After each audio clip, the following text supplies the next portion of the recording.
오늘은 5절 말씀, 소망이 우리를 부끄럽게 하지 아니함은 우리에게 주신 성령으로 말미암아 하나님의 사랑이 우리 마음에 부은 바 됨이니, 이 말씀을 중심으로 하나님께서 우리에게 주신 이 언약이 우리에게 어떻게 적용되는지에 대해서, 즉 우리가 믿음으로 구원을 얻게 되는 이 신비에 대해서 함께 생각하기를 원합니다.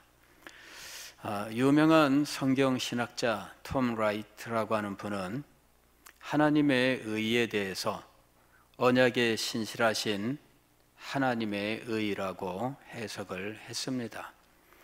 하나님은 메시아를 약속하셨고 메시아를 보내셨다.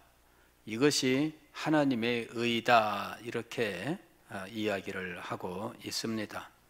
그리고 메시아를 소망하며 하나님의 약속을 붙들고 살았던 이 사람들이 이제 유대인들이었다. 특별히 제2성전 유대인이라고 이야기를 합니다. 그냥 제2성전 유대인이라고 표현하니까 엄청난 무슨 존재인 것처럼 보이지만, 알고 보면 그냥 바벨론 포로에서 돌아와 성전을 건축하고 살았던 이 귀한 유다인들의 후손, 이렇게 말하면 됩니다. 귀한 유대인들, 즉 이 사람들은 이 스룹바벨의 인도로 성전을 건축하게 됩니다. 그러나 성전을 건축한 이후에도 그들의 삶은 참 비난하고 여러 가지로 고통스럽기 짝이 없었습니다. 성전을 짓고 나서 50년, 60년 지나는 동안에 그들은 삶에 아무런 무슨 개선이나 더 이상의 발전, 이런 것들이 없는 참 어려운 상황 속에 살고 있었습니다. 이제 그런 사람들을 위하여 이 에스라가 이제 하나님의 말씀을 제대로 가르쳐야 되겠다, 이 소망을 가지고 이제 예루살렘에 도착하는 것이죠. 현실은 하나님의 말씀과 너무나 멀었어요.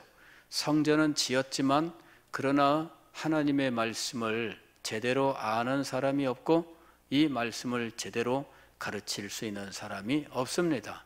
거기에 있는 동안에 어느덧 이방인들과 결혼을 하고 이래서 점점 이방인들과 혼혈로 변하기 시작을 한 겁니다. 하나님의 언약을 붙들고 또 말씀을 붙들고 살아가는 하나님의 백성들이 점점 사라져가는 상황이었다라는 것입니다. 그때에 에스라가 와서 율법을 가르치기 시작했는데, 그러나 아직도 갈 길은 멉니다. 그때에 느헤미야가 다시 예루살렘에 오게 되는 거예요. 그래서 느헤미야가 예루살렘 성벽 무너진 곳들을 다 새롭게 수축을 하고, 그리하여 사람이 사는 도시 형태를 비로소 갖추게 되는 것입니다. 그리고 느헤미야도 이제는 에스라와 합해서 하나님의 말씀을 강론하고 그리고 말씀에 큰 부흥을 이루게 되는데, 그때 그들이 직면했었던 것은 이 혼혈 자손들이었습니다. 그래서 이 혼혈 자손을 만들지 않고 이제는 다 헤어져라, 이리 해가지고 이방인들과 결혼했던 사람들이 강제로 이제 이혼을 하게 되는 이제 이러한 일들도 일어났던 것이죠. 이제 그때 이 에스라의 이 주도로 현대 우리가 말하는 이 유대교라고 하는 것이 형성되는 거예요. 에스라가 모든 체제를 갖추고 그의 가르침이 이제 확고하게 세워지면서 그 유대인들이 율법을 지키는 일을 힘써 하게 된 겁니다. 그리고 그들이 그때 메시아를 소망하는 이런 믿음을 가지고 메시아가 오시면은 하나님의 나라가 회복된다라고 하는 소망을 가지고 살았던 것이죠. 그리고 누군가가 탁월한 정치적인 혹은 군사적인 능력을 발휘하면 혹시 저 사람이 메시아가 아닌가라고 생각하고 그가 메시아인지 여부를 확인하고자 했던 것입니다. 예수 그리스도께서 오셨을 때에 많은 사람들이 예수님을 따르니 바리새인들은 혹시 메시아가 아닌가 하고 확인하러 오는 일도 있었습니다. 그러나 그들이 기대했던 메시아의 모습과 예수 그리스도의 모습은 전혀 달랐던 것이지요. 그래서 그들은 결국 예수 그리스도가 메시아다라고 하는 사실을 인정할 수 없었다 하는 겁니다. 그들이 그리고 있었던 메시아는 예수 그리스도에게서는 찾아볼 수 없었어요. 다시 말씀을 드리면은 제2성전 유대인이라고 부르는 사람들이 머릿속에 그리고 있었던 메시아의 그림은 예수 그리스도와 맞지 않았다라고 하는 것입니다. 그래 결국 그들은 예수 그리스도를 부인하고 그리고는 이제 예수 그리스도를 십자가에 못 박아에 죽이는 일을 행하게 된 겁니다. 그는 우리의 메시아가 아닙니다. 그는 우리의 왕이 아닙니다. 결국은 자신들의 왕으로 오신 분을 부인하고 십자가에 못 박아 죽이게 된 거지요. 이 메시아가 도대체 누구냐? 제2성전 유대인들이라고 부르는 사람들은 사실은 제대로 이해할 수가 없었습니다. 자, 그들은 무엇을 알지 못했는가? 아니, 톰 라이트는 무엇을 알지 못했는가? 제2성전 유대인, 즉 귀환 백성들의 후손, 에스라의 지도로 이루어진 이 유대교, 이 사람들이 알지 못했던 것은 무엇인가 하는 것이죠. 이제 그것이 바로 제가 지난주와 그 지난주에 걸쳐서 말씀드렸던 이 언약입니다. 세 개의 언약을 말씀을 드렸는데 하나는 행위 언약, 두 번째는 구속의 언약, 세 번째는 은혜 언약에 대해서 말씀을 드렸습니다. 이 언약은 로마서 5장 12절부터 19절까지의 말씀을 가지고 이 말씀은 세 개의 언약을 이해하지 못하면 해석할 수 없다라고 말씀을 드린 겁니다. 세 개의 언약을 이해해야 한 사람의 범죄가 모든 사람의 범죄가 되고 그로 인하여 사망이 오게 된 이 일을 설명할 수 있습니다. 또 구속의 언약을 알아야 비로소 메시아가 왜 십자가 위에서 죽어야 했는지를 이해할 수 있게 돼요. 이 구속의 언약을 알아야, 행위 언약과 구속의 언약을 동시에 알아야 비로소 화목제물, 하나님의 진노, 원수됨, 그런 내용들을 알 수 있게 되고, 그리고 왜 메시아가 죽음을 겪어야 했는지를 알게 돼요. 즉 한 사람의 순종하심으로 말미암아 많은 사람이 구원을 얻게 되는 이런 원리를 알게 돼요. 한 사람의 순종하심이 구속의 언약이라면 많은 사람이 구원을 얻는 것은 은혜 언약입니다. 은혜 언약으로 말미암아 우리는 그리스도의 십자가의 죽으심, 그로 말미암아 이루어진 죄사함, 이것을 이제 우리가 얻게 되는 거지요. 믿음으로 말미암아 죄사함을 얻습니다. 믿음으로 말미암아 하나님의 자녀가 됩니다. 믿음으로 말미암아 약속하신 하늘의 기업을 받습니다.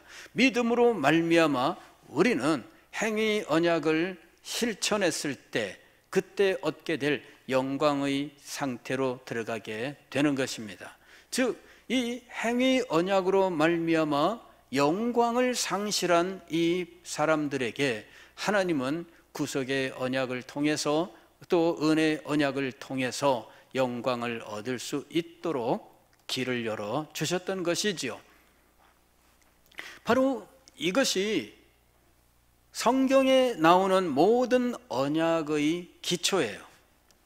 즉 행위 언약과 구속의 언약 그리고 이 은혜 언약이 없다면 성경에 나오는 언약들을 해석할 수가 없어요. 유대인은 사실은 유다 백성을 말하는 거예요. 그래서 유대인 하게 되면 누구를 가리키는 것이냐면 바벨론 포로 생활에서 돌아온 사람들을 가리키는 겁니다. 그 이전에는 뭐라고 불렀을까요? 뭐 유다 백성 뭐 이렇게 부르기도 했지만, 왜냐하면 유다 왕국이 있었으니까. 그러나 우리에게 친숙한 말은 이스라엘 백성입니다. 이 이스라엘 백성은 언제 생겼느냐? 모세가 이스라엘 백성을 애굽 땅에서 인도하여 내고 시내산에서 하나님과 언약을 맺게 되었을 때, 이 시내산 언약 이후에 이스라엘 백성이 되는 거예요. 그리고 이 이스라엘 백성 이전에는 어떤 사람들이냐? 아브라함과 이삭과 야곱의 자손들이에요. 아브라함과 야곱과 이삭의 자손들이, 즉 아브라함의 언약의 백성입니다.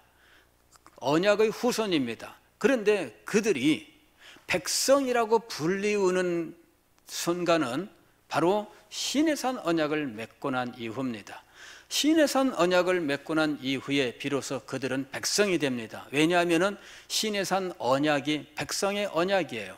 시내산 언약이 하나님의 나라 언약입니다. 그래서 아브라함과 이삭과 야곱의 후손이 이제는 시내산 언약에서 하나님의 백성 되는, 즉 하나님의 나라 언약을 맺게 되는 겁니다. 다시 말씀을 드리면 이 제2성전 유대인이라고 부르는 사람들은 바로 무엇의 회복을 소망했느냐 하면 시내산 언약의 회복을 소망했던 거예요. 그리고 이 시내산 언약의 회복은 실상은 메시아의 예언 속에서 이제 회복의 약속이 주어졌는데, 알고 보면 시내산 언약의 회복이 아니라 근본적인 하나님의 언약의 회복이었다라는 것입니다. 근데 이 모든 언약의 배후에 있는 이 언약의 존재를 모르거나 혹은 이 언약의 존재를 부인하게 되면, 그러면 성경에 나와 있는 모든 언약이 해석이 되지 않아요. 바로 이 부분을 우리가 분명히 알아야 됩니다. 저도 이제 이 톰 라이트라고 하는 이런 이 신학자가 상당히 많은 영향을 끼치고 있고 하기 때문에 아무래도 좀 무슨 말을 하는지는 알아야 되겠다 하는 마음을 가지고 그분의 책이 우리나라에 그냥 엄청나게 많이 번역이 돼 있습니다. 그래서 그 책을 다 샀어요. 네, 다 사서 그저 이 틈나는 대로 계속 읽고 있습니다. 그런데 반복되는 말은 그거예요. 이분이 로마서의 이신칭의에 대한 새로운 해석을 시도한 것으로 해서 이제 이 세관점이라고 하는 이러한 명칭으로 이제 이 세관점의 대표자 이런 식으로 인정받고 있죠. 이 세관점이 뭐냐? 이신칭의는 믿음으로 말미암아 의롭게 된다 그러는데, 이거는 뭐냐 그러면은 사실 이 개인 구원을 위한 것이 아니라 하나님의 나라를 위한 것이고, 하나님의 의는 바로 하나님이 언약의 신실함인데, 하나님은 언약을 지키시기 위하여 메시아를 보냈다. 이제 이런 식으로 말해요. 이게 성경적으로 우리가 익히 알던 것을 말하고 있는 것 같지만, 그러나 들어가 보면 이분은 시내산 언약의 회복 넘어가지 못한다라고 하는 것입니다. 그런데 시내산 언약의 회복이 지금 선지자들이 예언했었던 말세의 모습인가, 그리고 하나님의 백성들의 돌아옴에 대한 이야기인가 하는 것이죠. 그렇지 않습니다. 여기서 하나님이 언약에 신실하다라고 말하려면 시내산 언약의 신실함을 말하는 것이 아니라 구속의 언약의 신실함과 은혜의 언약의 신실함을 말해야 되는 거예요. 즉 성부와 성자 사이에 맺은 구속의 언약, 즉 인간을 창조하고 인간과 행위 언약을 맺었을 때 인간이 행위 언약을 깨뜨리게 되면 이 깨뜨린 행위 언약에서 얻게 될 이 영광을 얻게 할 새로운 하나님의 구원의 계획이 세워지는데, 행위 언약은 깨졌어도 여기서 약속한 이 영광을 얻게 하시는 하나님의 구원의 계획이 세워져요. 이 구원의 계획을 이루기 위하여 죄를 해결해야 됩니다. 그래서 이 죄를 해결하기 위한 장치로 중보자를 세우고 이 중보자가 죄값을 대신 치르는 이 일을 약속하게 된 거예요. 이는 자연법칙이 아니라, 즉 인간의 법관념이 아니라 이것은 하나님이 성자와 함께 세운 언약인 거예요. 즉 하나님의 법인 거예요. 그래서 성자는 중보자가 되시고 이 죄값을 치르기 위해서 육신을 입고 이 땅에 오셔서 죄인들의 죄값을 대신 담당하시기로 하신 거죠. 그리하면 그분이 죄값을 담당하면 모든 죄인들의 죄는 이 그리스도가 담당하는 걸로 하나님이 인정하시고 그분을 육신으로 보내고 끝나는 것이 아니라 부활하시고 승천하시고 그리고 다시 영광스러운 하나님의 회복이 이루어진다라고 하는 언약이 세워지는 거예요. 그런데 그 언약만으로는 충분하지 않습니다. 왜냐하면 죄인들이 자신의 죄를 인정하고 또 이 죄값을 치르기 위하여 그리스도께서 하나님의 아들이시지만 육신을 입고 이 땅에 오셔서 십자가의 죽으심을 죽으셨다고 하는 사실, 이 모든 것들이 하나님의 사랑에서 비롯되었다라고 하는 사실을 우리가 알고 믿어야 하는 거예요. 우리가 알고 믿어야만 그 모든 그리스도께서 행하신 그 일의 유익, 그 일의 복이 우리의 것이 되게 하신 겁니다. 이것이 은혜의 언약이에요. 그래서 그리스도께서 구속의 언약에서 모든 일들을 약속하셨다면 그것이 우리의 것이 되게 하는 장치로서 믿음과 순종이라고 하는 이것을 은혜의 언약의 내용으로 삼아 믿는 자 그리고 순종하는 자에게 이와 같은 복을 주시겠다 하신 거예요. 그래서 새 언약이 있고 그 중에 하나님은 구속의 언약과 은혜의 언약에 신실하였다라고 말할 수 있는 겁니다.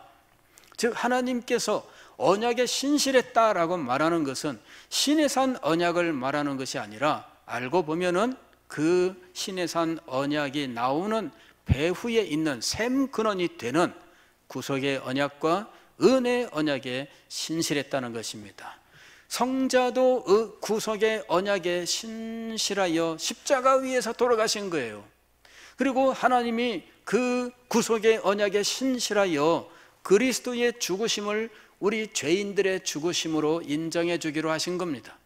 그리고 그 언약에 신실하여 그리스도를 죽은 자 가운데서 살리시고 하늘로 올리시고 하늘과 땅에 있는 모든 존재가 그리스도 앞에 무릎을 꿇어 주님이라고 부르게 하신 거예요. 이게 모두 언약의 신실함입니다.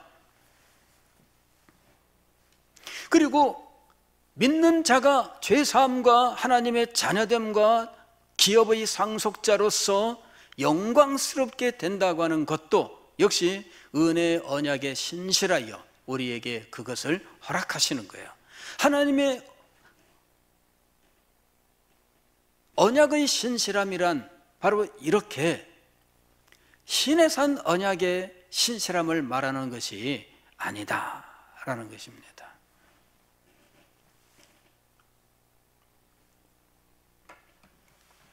로마서에서 사도 바울은 출애굽 사건을 배경으로 해서 하나님의 의를 말하고 있지 않습니다.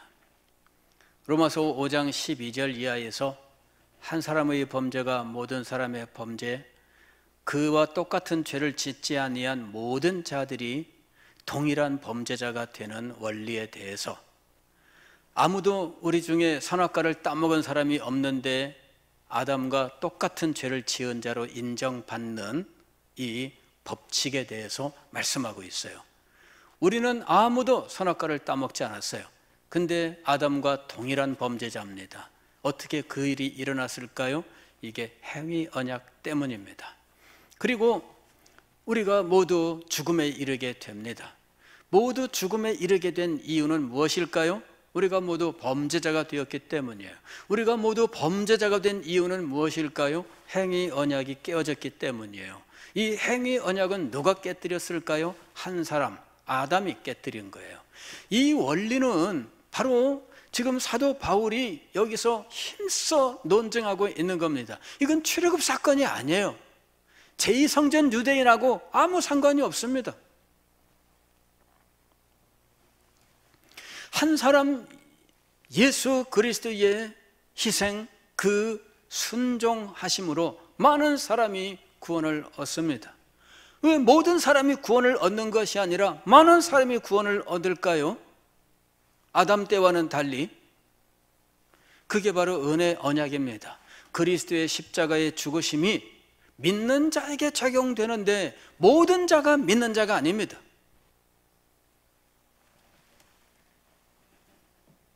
믿는 자가 구원을 얻는 것입니다. 그래서 많은 사람이 생명을 얻는 것입니다.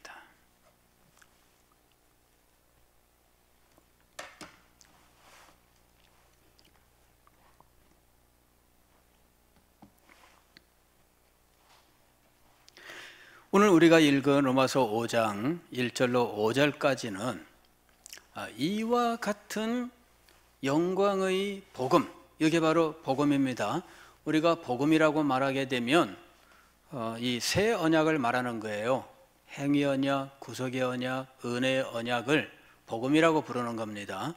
우리가 복음을 전한다 하게 되면 이 새 언약을 전하는 거예요. 그리고 이 새 언약을 듣고 그 새 언약을 믿느냐라고 하는 것이죠. 우리가 읽은 이 말씀에서 5절 말씀은 이렇게 되어 있죠. 소망이 우리를 부끄럽게 하지 아니함은 우리에게 주신 성령으로 말미암아 하나님의 사랑이 우리 마음에 부은 바 됨이니. 이 소망은 무엇에 대한 것이냐면은 지금 이래요. 우리가 믿음으로 말미암아 의롭다 함을 받았으니 하나님과 화평을 누리자 1절에서 이야기했어요. 제가 21번째 메시지에서 이 화평을 누리자라고 하는 말씀을 여러분들에게 강해를 했습니다. 그런데 화평을 누리는 삶에 대해서 말씀을 하고 있어요. 화평을 누리는 삶, 즉 하나님과 원수되었고 하나님의 진노 아래 있었던 존재가 믿음으로 말미암아 의롭다함을 받고 이제는 하나님과 원수됨이 해결됐어요. 하나님의 진노가 사라졌습니다. 그러므로 우리는 이제 하나님과 화평을 누리는 삶을 살자, 그 얘기입니다. 그리고 하나님의 영광을 바라고 즐거워하자라고 하는 거예요. 하나님과의 화평, 그리고 하나님의 영광을 즐거워함, 이제 이것이 바로 믿은 우리들이 살아가는 삶의 기조입니다. 하나님과의 평화, 그리고 하나님의 영광을 바라고 즐거워함. 자, 이런 존재는 이 세상에서 환난을 당해도 환난 가운데 인내해요. 또 인내하면서 그는 소망을 간직해요. 그리고 그의 소망을 더욱더 아름답고 풍성하게 만들어주는 성령의 역사가 있다라고 말씀하는 거예요. 이게 이제 5절입니다. 소망이 우리를 부끄럽게 하지 아니함은, 즉 우리가 그리스도를 믿음으로 얻게 될 영광에 대한 소망을 가지고 지상에서 겪는 환난을 우리는 인내하고 더욱더 소망 가운데 하나님의 영광을 바라고 즐거워하는데, 이 모든 일들이 헛되지 않도록 부끄럽지 않게 하는 성령의 역사가 있다, 이렇게 말씀하고 있는 겁니다. 기껏 우리가 힘들고 어렵고 그런 어떤 환난과 핍박 속에서 믿음을 지켰는데 알고 보니까 아무것도 아니라더라. 얼마나 허망할 거예요. 그죠? 예. 얼마나 허망하겠습니까?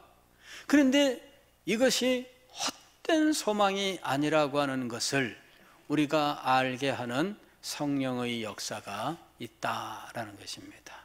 알고 보면은 이 하나님께서 성자와 구속의 언약 세우시고 은혜의 언약을 주셔서 이것을 우리가 구원 얻게 하는 하나님의 방법으로 제시하셨지만 이것이 우리 것이 되어서 우리가 그 구원의 복을 누리게 하는 일은 우리에게 맡기지 아니하시고 누구에게 맡기셨다는 말씀입니까?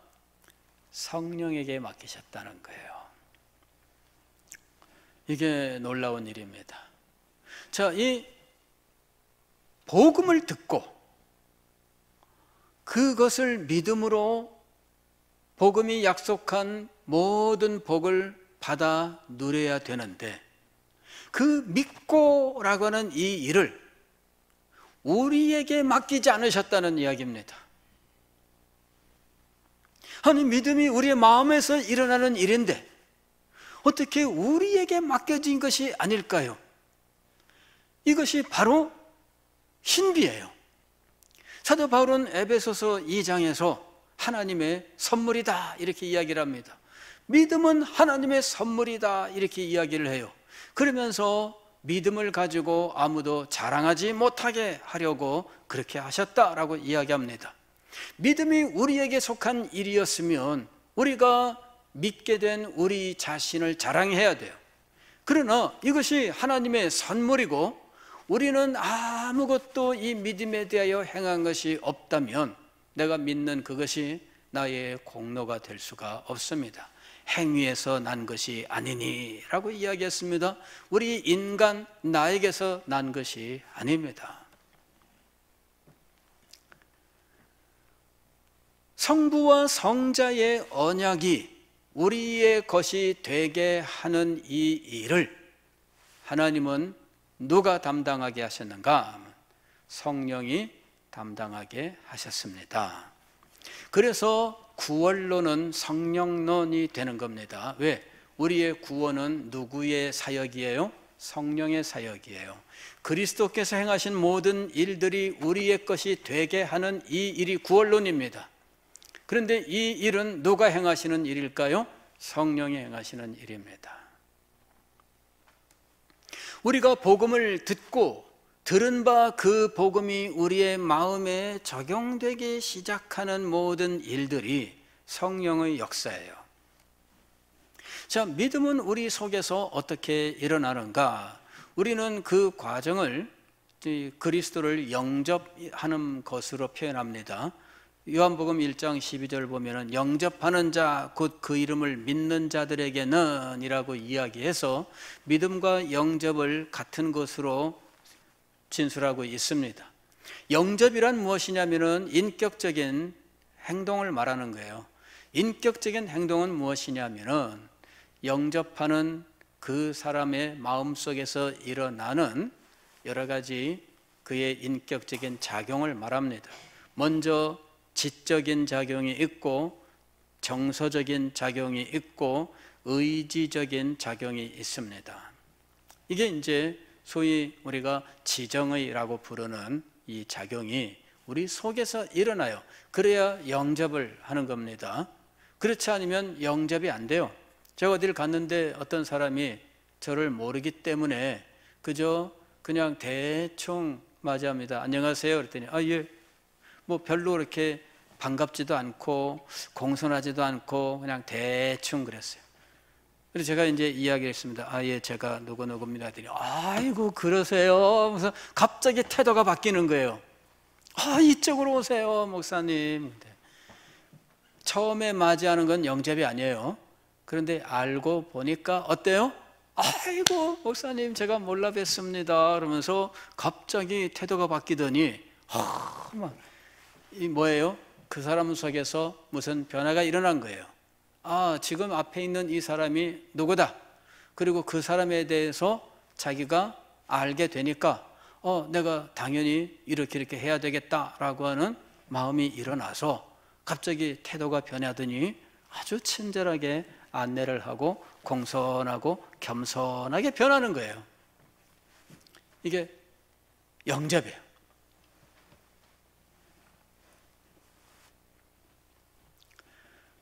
믿음은 지식으로부터 시작을 해요. 누군지 알아야 돼요. 무슨 일이 일어났는지를 알아야 됩니다. 이럴 때 그 믿음의 내용은 무엇인가? 믿음의 내용은 언약과 언약의 실행입니다. 즉, 왜 우리가 이 세상에서 이와 같이 죽음으로 멸망길을 가고 있는가? 왜 인간의 삶에는 이런 비극이 있으며 또 인간 세상에는 부조리가 이렇게 가득한가? 이런 문제들에 대해서 성경이 제시하는 답이 있습니다. 이게 바로 행위 언약이에요. 행위 언약을 깼기 때문에 이런 일들이 온 겁니다. 죽음도 행위 언약 때문에 온 것입니다. 그리고 이 세상의 모든 비극과 불행도 행위 언약을 깼기 때문에 온 것입니다. 그리고 인간 세상의 부조리와 불합리라고 하는 것도 행위 언약을 깼기 때문에 온 것입니다. 행위 언약과 관련된 이 일을 알아야만 됩니다. 그 다음에 이 깨어진 것을 회복하기 위한 하나님의 구원의 계획에 대해서 알아야 됩니다. 그걸 위해서는 구속의 언약의 내용이 설명이 되어야 돼요. 죄인들을 구원하시려는 하나님의 구원의 계획, 이를 위하여 성자께서 육신을 입고 이 땅에 오시고 그분이 십자가 위에서 죄값을 대신 치르시고 그리고 그가 부활 승천하셨다라고 하는 이 사실들, 역사적 사실들, 그 사실들이 가지고 있는 의미, 그 사실들이 가지고 있는 의미는 구속의 언약에 다 나와 있는 겁니다.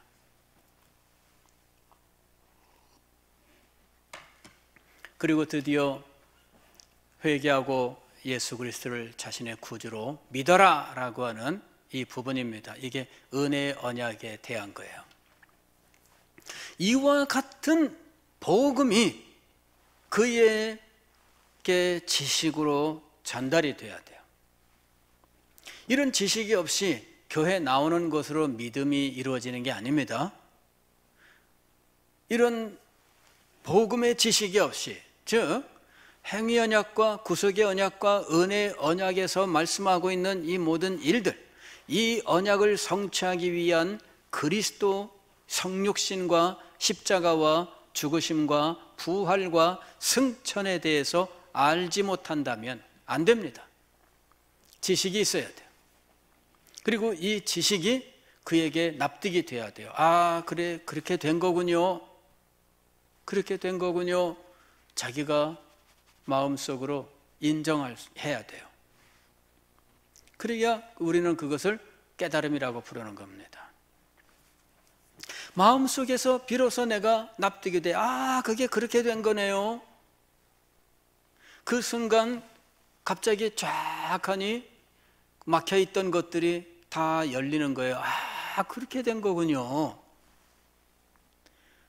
그 다음에 그의 마음속에 이 모든 일들에 대한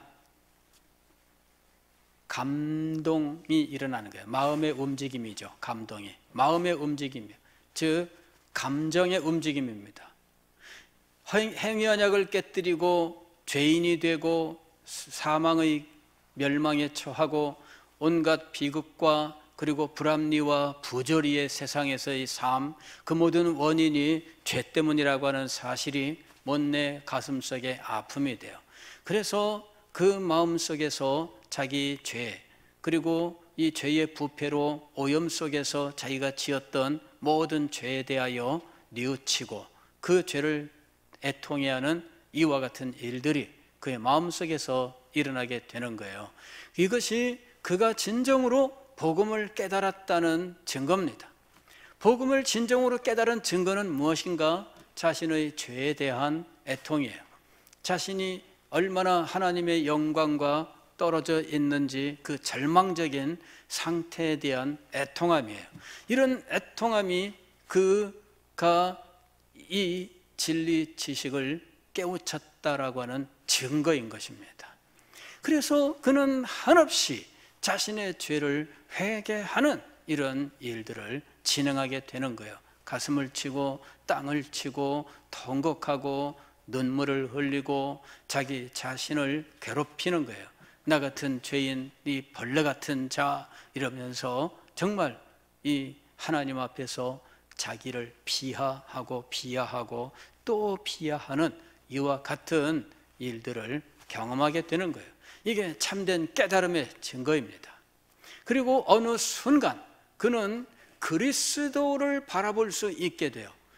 그리스도를 바라보는 순간 이 모든 죄가 깨끗하게 믿는 자의 죄는 사함을 받으며 정결하게 된다고 하는 사실, 그리스도를 믿는 자는 하나님의 자녀가 되며 의롭게 된다고 하는 사실을 그는 비로소 믿게 되고, 그 사실이 그의 마음속에 한없는 기쁨과 즐거움으로 솟아나게 돼요.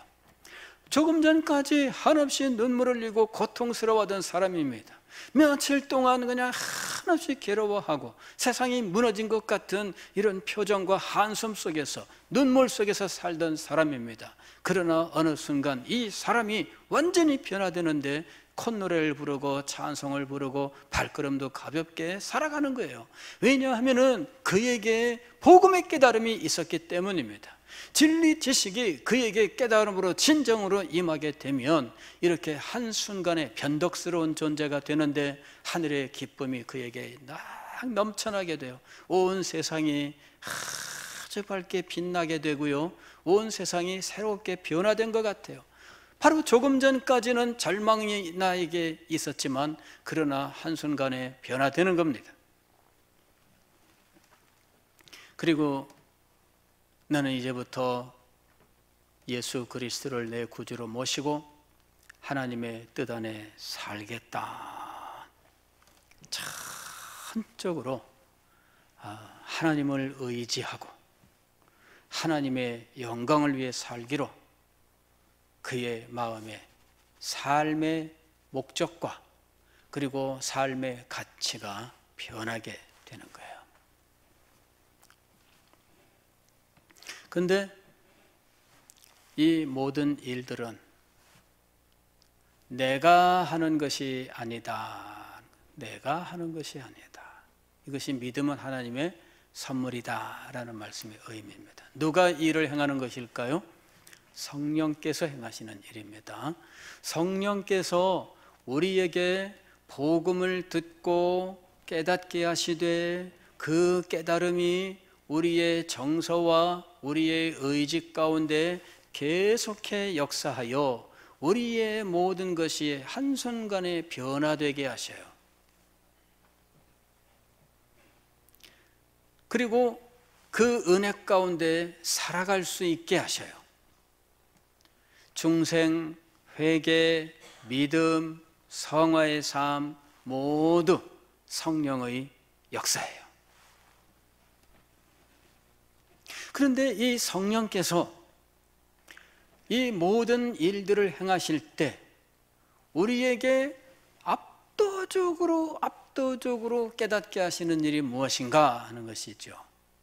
그것이 오늘 우리가 읽은 말씀입니다. 우리에게 주신 성령으로 말미암아 하나님의 사랑이 우리 마음에 부음바 됨이라고 하는 겁니다. 이건 이렇게 사랑이 부어졌다라고 표현을 했는데 사랑이 부어지는 게 아니죠. 사랑이란 그러잖아요. 사랑이 무슨 뭐 이런 그릇에 담겨 있는 거라서 뭐 이렇게 붓는 겁니까? 이렇게 아니잖아요. 이건 그냥 상징적 표현일 뿐입니다. 사랑이 우리 마음에 부어지는 것은 무엇이냐면 우리의 마음 속에서 하나님의 사랑에 대한 깨달음과 하나님의 사랑의 그 따뜻함, 우리가 도저히 한가할 수 없게 압도적으로 우리에게 임하는 하나님의 사랑에 대한 강력한 어떤 체험이에요. 그것이 사랑이 부어짐이라고 표현하고 있는 겁니다. 이 사랑이 이렇게 해서 뿌려지는 것이 아닙니다. 사랑이 어떻게 했다고요? 그냥 부어지는 거예요.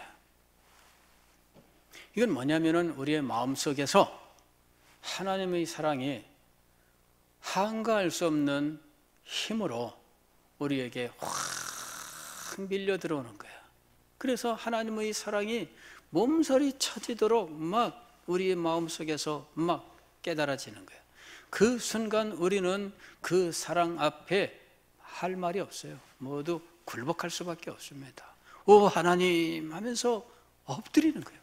오 하나님.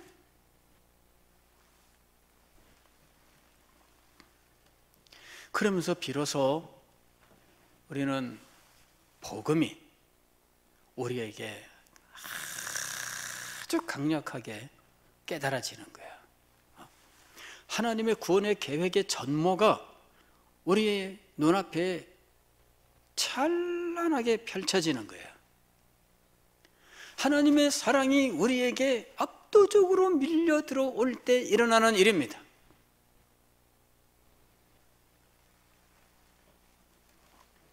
사실 이것은 영광스러운 진리 체험에 대한 거예요. 진리는 하나님의 사랑에 대한 것입니다. 그것을 우리가 이런 용어 저런 용어로 바꿔서 설명하고 있습니다. 행위 언약이 어떻고 구속의 언약이 어떻고 은혜의 언약이 어떻고 뭐라고 설명하지만 그러나 알고 보면 그게 무엇에 대한 거예요? 하나님의 사랑에 대한 거예요. 그리고 이 진리를 깨닫는 순간 우리는 그 진리에서 무엇을 압도적으로 체험하게 되느냐 하면 하나님의 사랑을 압도적으로 체험하게 돼요. 아하, 하나님의 사랑이구나 라고 하는 사실을 알게 되는 순간 하나님의 사랑이 우리에게 확 밀려 들어오는 거예요. 그리고 그 사랑에 감격하여 우리는 굴복합니다. 그리고 주여, 이 사랑이 저를 얽어매고 있습니다. 나는 사랑의 종이 되겠습니다.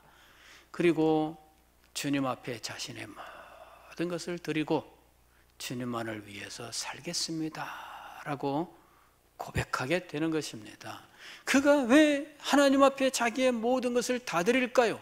그 모든 것을 다 드려도 왜 그는 부족하다고 생각을 할까요? 자신의 평생을 드리고 자신의 생명을 드려도 아깝지 않으며 오히려 부족하다고 생각하는 이유는 무엇일까요? 자신이 가지고 있는 모든 것을 다 드려도 정말 아깝지 않다고 생각하는 이유는 무엇일까요?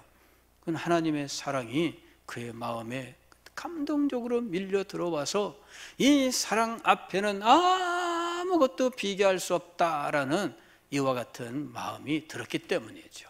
그래서 그는 자기의 인생을 하나님께 드릴 수 있게 된 거예요. 소명을 받아 나선 사람들마다 사실은 이 하나님의 사랑의 체험이 있습니다. 그리고 하나님의 사랑의 체험 때문에 그가 그 길에 헌신자가 되는 거예요.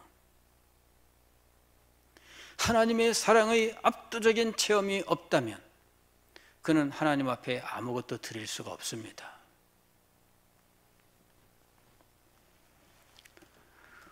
오늘날 우리가 왜 참된 헌신자가 되지 못하는가?